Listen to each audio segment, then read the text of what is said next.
ഇറാനുമായി ആണവ ചർച്ചയ്ക്ക് തയ്യാറെടുക്കുമ്പോഴും യുദ്ധം എന്നത് അനിവാര്യതയാണ് എന്ന തരത്തിലാണ് അമേരിക്കയുടെ പടയൊരുക്കം. ഇറാനെ എല്ലാ വശത്തു നിന്നും ആക്രമിക്കുമെന്ന പ്രതീതി ഉണ്ടാക്കി സമ്മർദ്ദത്തിലാക്കാനാണ് ശ്രമമെങ്കിലും വേണ്ടിവന്നാൽ തുറന്നൊരു യുദ്ധത്തിലേക്ക് നീങ്ങാനും തയ്യാറാണ് അമേരിക്ക.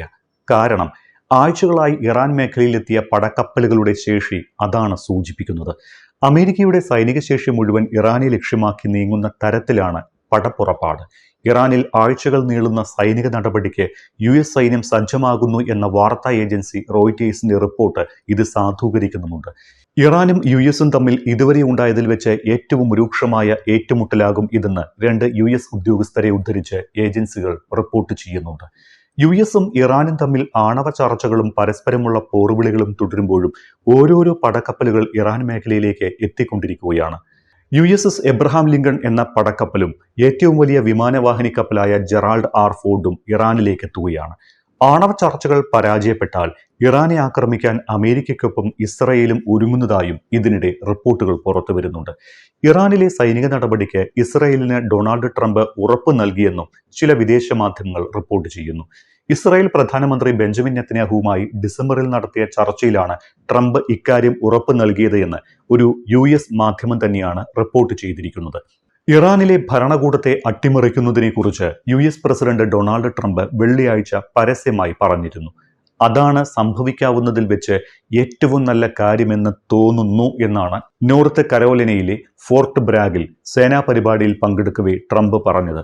അതിനിടെ അമേരിക്ക ഇറാനെ ആക്രമിക്കുന്നതിനെ അനുകൂലിച്ച് പ്രവാസത്തിലുള്ള ഇറാൻ കിരീടാവകാശി റേസ പഹലവിയും രംഗത്തെത്തി.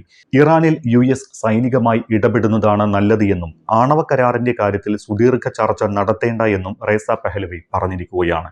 ഇസ്ലാമിക ഭരണകൂടം അട്ടിമറിക്കും വരെ ഇറാൻ ഭരിച്ചിരുന്ന മുഹമ്മദ് റേസ പഹലവിയുടെ മകനാണ് US കഴിയുന്ന റേസ.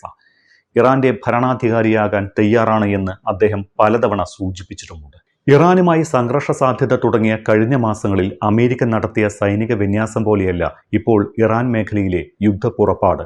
പ്രതീകാത്മകമായ ശക്തി പ്രകടനങ്ങൾക്കപ്പുറം വാഷിംഗ്ടൺ യുദ്ധത്തിനുള്ള തയ്യാറെടുപ്പാണ് ഇപ്പോഴത്തെ നിലയിൽ കാണാൻ കഴിയുക. അതായത് യുദ്ധം തുടങ്ങുക അല്ലെങ്കിൽ ഒഴിവാക്കുക എന്നത് ഇറാന്റെ മാത്രം തീരുമാനമായിരിക്കുമെന്ന് അമേരിക്ക വാദിക്കുന്നു. എന്നാൽ എല്ലാ സമ്മർദ്ദങ്ങളെയും അവഗണിക്കുന്ന തരത്തിലാണ് ഇറാന്റെ ഔദ്യോഗിക പ്രസ്താവനകൾ. ആക്രമിച്ചാൽ പശ്ചിമേഷ്യയിലെ US സേനാ താവളങ്ങളെ വെറുതെ വിടില്ല എന്ന് ഇറാൻ ഭീഷണി മുഴക്കിയിട്ടുണ്ട്. Jordan, Kuwait, Saudi Arabia, Qatar, Bahrain, UAE, തുർക്കി എന്നിവിടങ്ങളിൽ US സേനാ താവളങ്ങളുണ്ട്. ഇതെല്ലാം ഇറാന്റെ മിസൈൽ പ്രഹര പരിധിയിലാണ്. നേരിട്ട് അമേരിക്കയെ ആക്രമിക്കാനുള്ള ശേഷി ഇറാന്റെ മിസൈലുകൾക്കില്ല. പക്ഷേ പരോക്ഷമായി അമേരിക്കൻ എയർബേസുകളെയും ഗൾഫ് മേഖലയിലെ അമേരിക്കൻ താൽപ്പര്യങ്ങളെയും ഹനിക്കാൻ ഇറാന് കഴിയും. ഇസ്രയേലിന് കൂടുതൽ സങ്കീർണമാണ് കാര്യങ്ങൾ. ഇസ്രയേലിനെ ഇറാൻ മിസൈലുകൾക്ക് ആക്രമിക്കാൻ കഴിയും.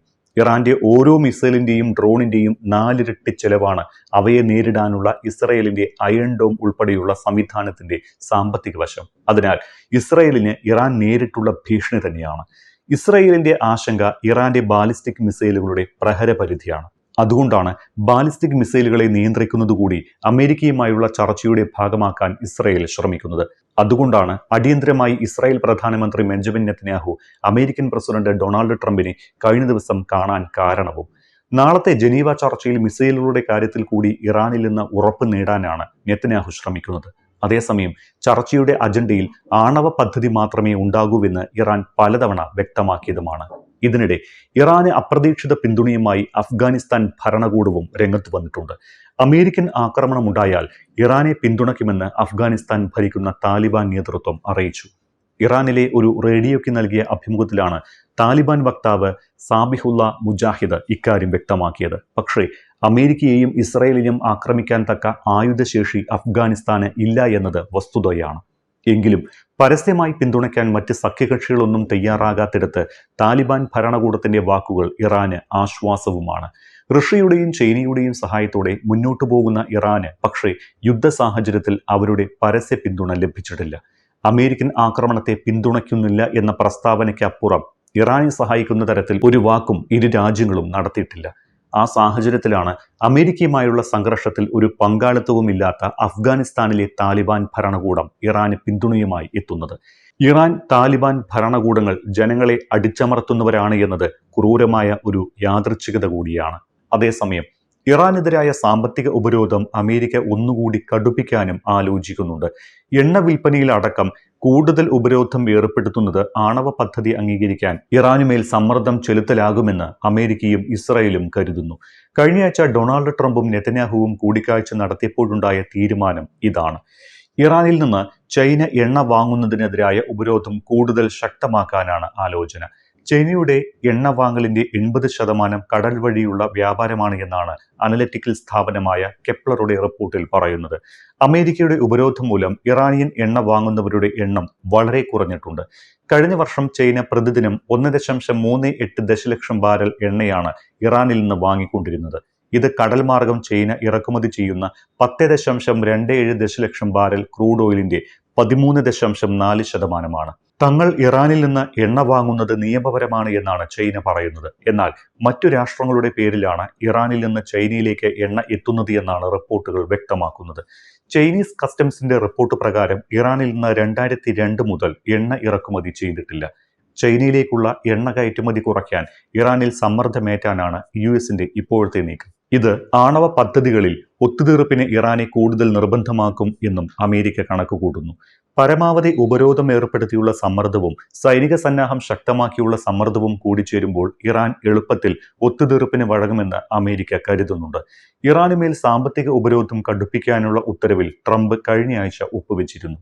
ഇതനുസരിച്ച് ഇറാനുമായി വ്യാപാരത്തിൽ ഏർപ്പെടുന്ന രാജ്യങ്ങൾക്കെതിരെ 25% വരെ താരിഫ് ചുമത്താൻ സാധിക്കും. നാളെ വീണ്ടും ജനീവയിൽ 2ാം വട്ട ചർച്ച നടക്കുമ്പോൾ ഇക്കാര്യങ്ങളടക്കം ഉന്നയിക്കപ്പെടുമെന്നാണ് റിപ്പോർട്ടുകൾ. അങ്ങനെയും കൂടി ഇറാനെ സമ്മർദ്ദത്തിലാക്കാമെന്നും കാര്യം നേടാമെന്നും ട്രംപ് വിശ്വസിക്കുന്നുണ്ട്. ഇറാനുമേൽ അമേരിക്ക ഏർപ്പെടുത്തിയ എണ്ണ സാമ്പത്തിക ഉപരോധങ്ങളാണ് ഇന്ന് ഇറാൻ അനുഭവിക്കുന്ന എല്ലാ പ്രതിസന്ധികൾക്കും കാരണം. 2015 ആവിഷ്കരിച്ച ആണവ പദ്ധതിയിൽ നിന്ന് ഇറാൻ പിന്നാക്കം പോയതോടെയാണ് അമേരിക്ക ഉപരോധം ഏർപ്പെടുത്തിയത്. ആണവ ചർച്ചകൾക്ക് തയ്യാറാകണമെന്ന് അമേരിക്ക ആവശ്യപ്പെട്ടു. ചർച്ചകൾക്ക് തയ്യാറായിരുന്ന ഘട്ടത്തിലാണ് കഴിഞ്ഞ ജൂണിൽ ഇസ്രായേൽ ഇറാനെ ആക്രമിച്ചത്. ഇസ്രായേലിനൊപ്പം ചേർന്ന് അമേരിക്കയും ഇറാനിൽ വ്യോമാക്രമണം നടത്തി. ജൂണിൽ 12 ദിവസം നീണ്ടുനിന്ന സംഘർഷത്തിൽ ഇറാനിലെ ആണവ കേന്ദ്രങ്ങൾക്ക് സാരമായ കേടുപാടുകൾ സംഭവിക്കുകയും ആണവ ശാസ്ത്രജ്ഞർ അടക്കം കൊല്ലപ്പെടുകയും ചെയ്യുന്ന സ്ഥിതിയുണ്ടായി. ഇതോടെ ചർച്ചകൾ തടസ്സപ്പെട്ടു.